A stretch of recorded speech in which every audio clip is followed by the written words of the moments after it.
What is going on, you guys? Big G here speaking. Today we're going to go over some of the pros, cons, and implications of driving a rear-wheel drive car. So sit back, relax, enjoy the video. Make sure to like and subscribe. So let's get into it.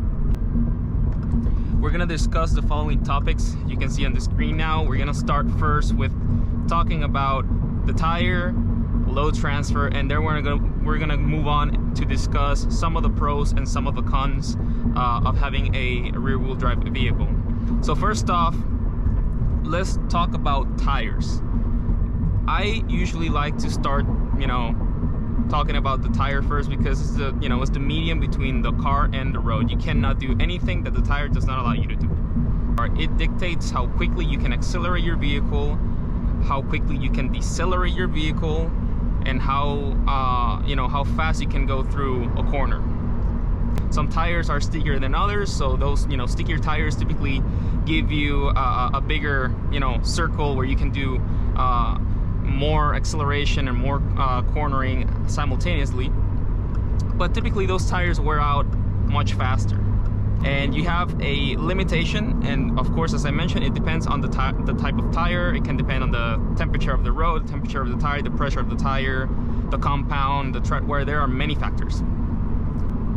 The other thing that I want you to take into consideration is load transfer. So you got to think about a car as its center of gravity. Its center of gravity is an imaginary point that is somewhere between the four tires, typically at a certain height from the ground.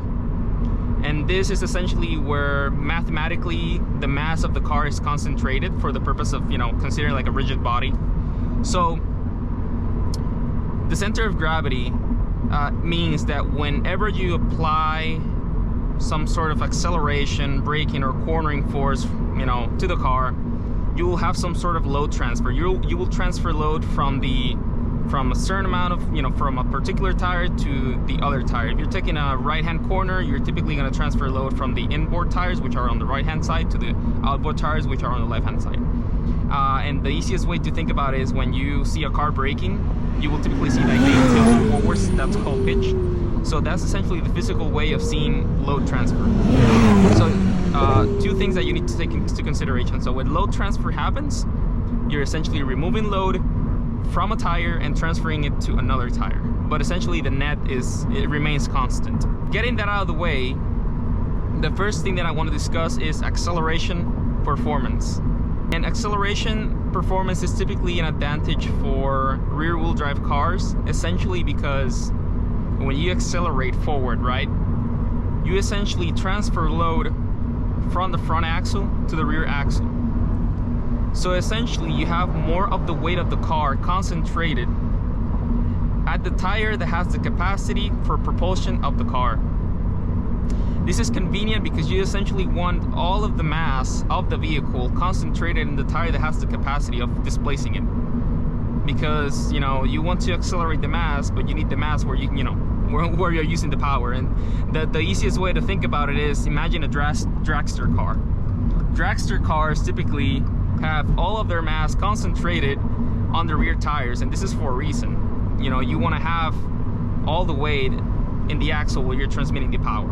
And if you compare it to a front-wheel drive car, you can see why this is a disadvantage. So if you're accelerating with your front tires, but you're removing load from the front tires, you're going to be limited and you're going to start slipping much sooner than a rear-wheel drive car.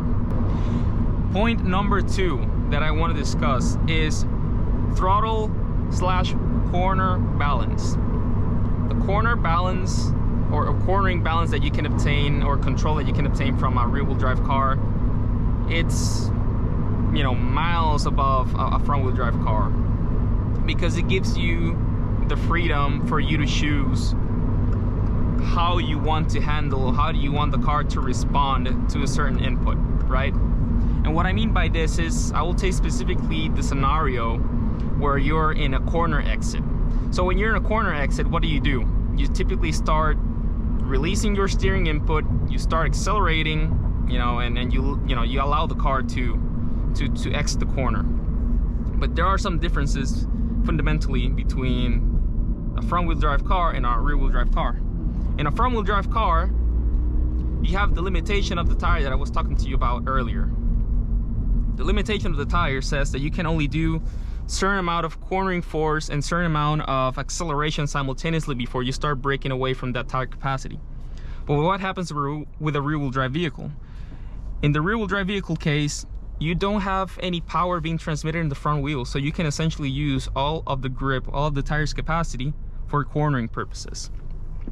Why is this an advantage? So essentially you have all the grip available in the front for cornering, while the only thing that you're limiting is the rear tires. The rear tires you're using it for accelerating the car and for cornering grip. It would be essentially the difference between understeer and oversteer. So that's why front-wheel drive cars essentially understeer upon corner exit, because you're accelerating and you're removing, you know, the capacity of the front axle. Alright, you guys, so moving on to my third and fourth point, which are essentially combined: stability and driver experience. So stability in a rear-wheel drive vehicle is significantly lower compared to a front-wheel drive car. And why?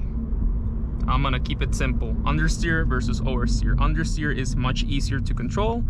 Oversteer requires more experience, you know, to understand what type of maneuvers you have to act upon.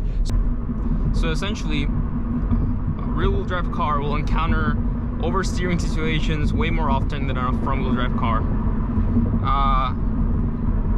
That's as simple as I can keep it. So you determine which one do you prefer, oversteering or understeer. In my opinion, oversteer requires much more experience, you know, from the driver. So essentially, that's the way that I want to put it. If you know, if you're moving from a front-wheel drive drivetrain to a rear-wheel drive, you know, I recommend that you do your research, you know, understand your car before starting to turn off the assist like stability control or traction control, because, you know, it is a completely different balance, a completely different feeling. So yeah, definitely require a bit of more experience. Even, you know, I've been driving this car for a couple of months now, and you know, I do shut off the assists a few times here and there, but I'm still gaining, you know, the confidence in the stability and the balance of the car.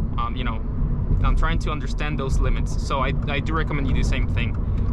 But that's my opinion, you guys. I want to hear your thoughts. I want to hear your opinions, your experiences. So please let me know in the comments below what you think. You know, if you've had the opportunity to drive both drivetrains, what do you prefer and why? So make sure to like this video, subscribe to my channel if you haven't done it yet.